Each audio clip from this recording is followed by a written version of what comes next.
Hi everyone, it's Rex. We just got the Season 2 announcement for Diablo 4 at Gamescom, and there's a lot of new changes coming through, and I want to take you through and tell you everything that I know about it and give you my opinion on it. So it's going to start on October 17th, which is, I think, the end date of Season 1 or close to it.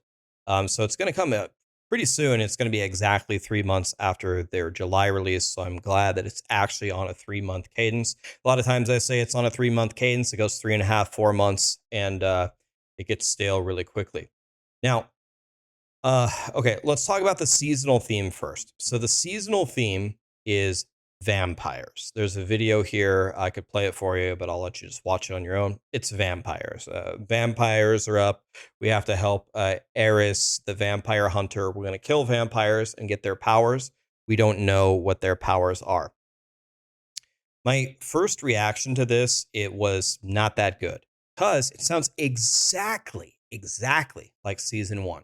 Season 1, the Malignant. We help Kyrie Irving kill the Malignant and we get their powers. This sounds exactly the same, but with vampires.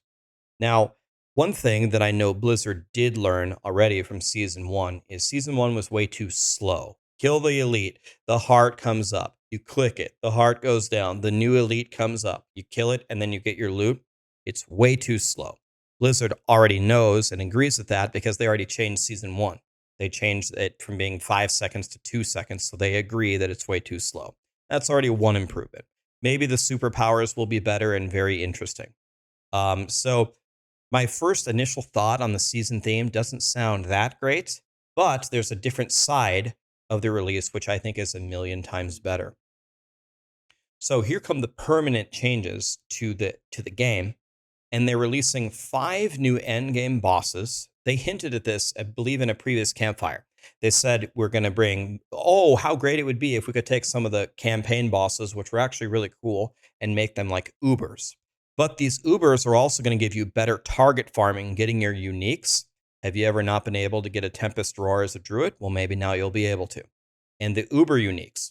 No one's finding a Shaco. Now you might actually be able to find one. And I'm assuming, they didn't say this, but I'm assuming that these endgame bosses will stay core to the game. I don't think this is a seasonal theme. So hopefully these endgame bosses and this target farming will stay. Renown, they're going to give you, it sounds like, all of your renown, at least all of the renown rewards. They're giving you potion charges, skill points, the obol cap, the paragon points. So you don't have to farm your renown again. So that's going to be incredible. And it's going to speed up the leveling process. Because usually you want to do your renown early game because you don't want to take away the XP that you could be getting in World Tier 4 from blasting Nightmare Dungeons. So you do the renown early. So the 1 to 50 thing is not only going to be way faster from the new strategy, if you've seen the video that I posted, but it's also going to be faster because you don't have to do your renown and you start with your renown, so you're going to be stronger anyway. So it's like 3 reasons why you're going to be stronger in leveling up. There's another graphic here where they're going to update the status effects. Resistances don't do anything in the game, which is part of the reason why sorcerers had such bad survivability. You can update the resistance system. Vulnerable and crit are way too powerful. They've already started to nerf it. They're not happy with it. I don't know what they're going to do with it, but let's see what they're going to do. I'm 99% sure on Overpower that they are going to buff it because Overpower in the end game is currently completely worthless. This could be very good news for classes that have a lot of ways to gain it, like Druids and like Barbarians. So it's going to be very interesting to see how strong Overpower is because Overpower is already pretty good in the end game, like the Blood Surge Necro with Overpower just dominates leveling. If it's strong the entire way, that could actually open up some new builds. They're updating the gems and the stashes. Gems don't take up stash or space in your stash. And now you can search and filter your stash. It's impossible to find the aspect that you want.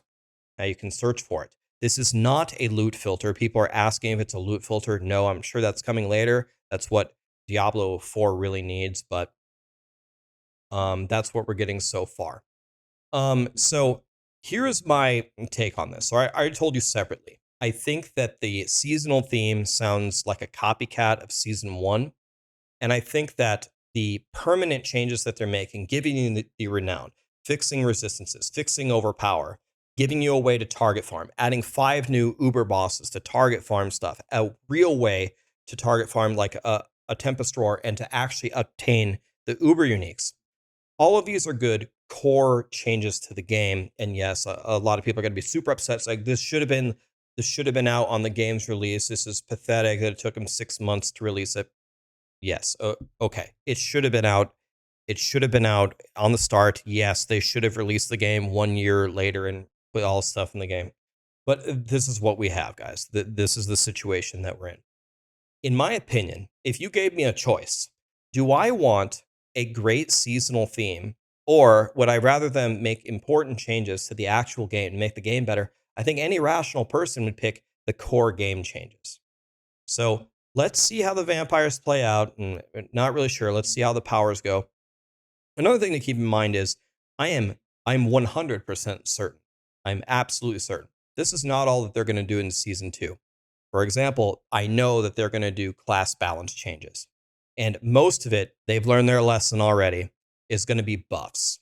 So I'm expecting, for example, barbarians to be buffed, especially early game barb. It's still a nightmare. I just made a video. Early game barb is still a catastrophe. The speedrunners agree. I tested it. All the barb players, it's still a catastrophe.